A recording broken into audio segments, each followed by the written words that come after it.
Once, an engine attached to a train was afraid of a few drops of rain.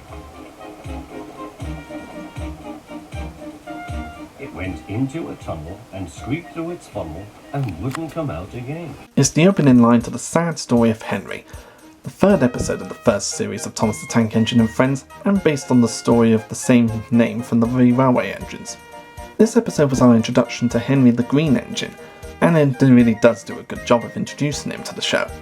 On a very rainy day on Sodor, the big green engine named Henry is pulling a passenger train.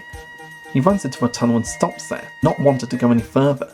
When his driver and fireman argue with him, he refuses to come out because he claims that the rain will spoil his green paint and red stripes. The guard tries to blow his whistle and wave his flag, but fails, and Henry just blows steam at him instead.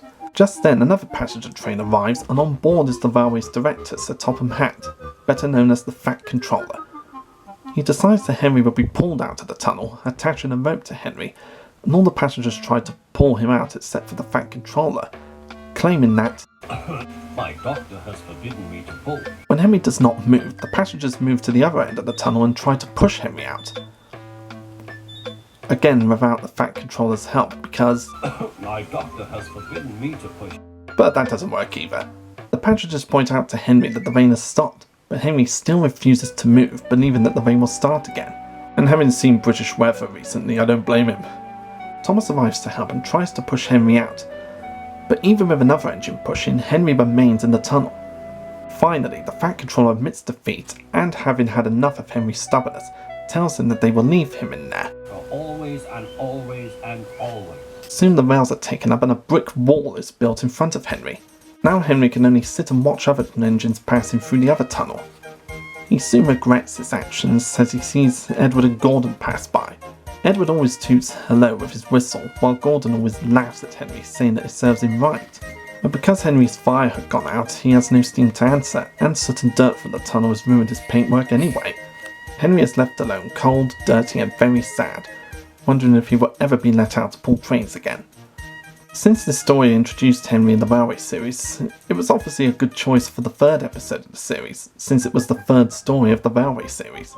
It introduces us to Henry, a big green engine who is very kind but can be very stubborn and is very concerned about his paintwork. The scene of Henry being bricked up in the tunnel was recreated in CGI during a flashback in the special Blue Mountain Mystery, and the story was later readapted for The Adventure Begins. But the main problem with The Adventure Begins is that it pictures Henry as a scaredy cat who literally was afraid of the rain, whereas in the original story it wasn't exactly fear that drove Henry to stay in the tunnel. He was more concerned about his appearance. He was being very vain and stubborn and not wanting to ruin his paintwork, so it was more stubbornness and vanity than actual fear itself.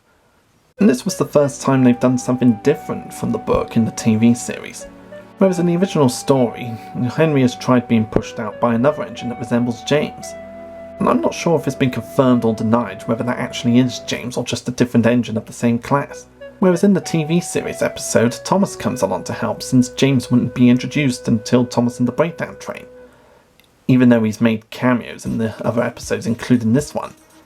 But I don't mind that little change because it gives Thomas a nice way to be involved in the story without him taking up the spotlight.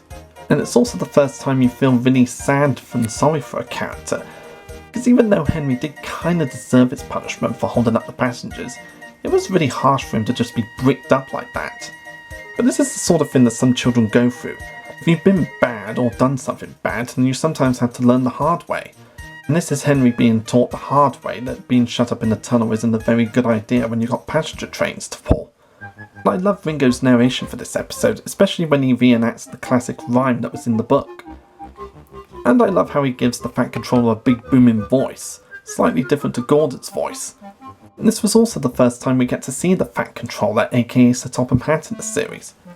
Of course we did get a cameo from him from Thomas and Gordon, but this was the first time we actually got introduced to him and he had some dialogue. And I absolutely love his silly excuses for not helping to push and pull Henry out of the tunnel. My doctor has forbidden me to pull.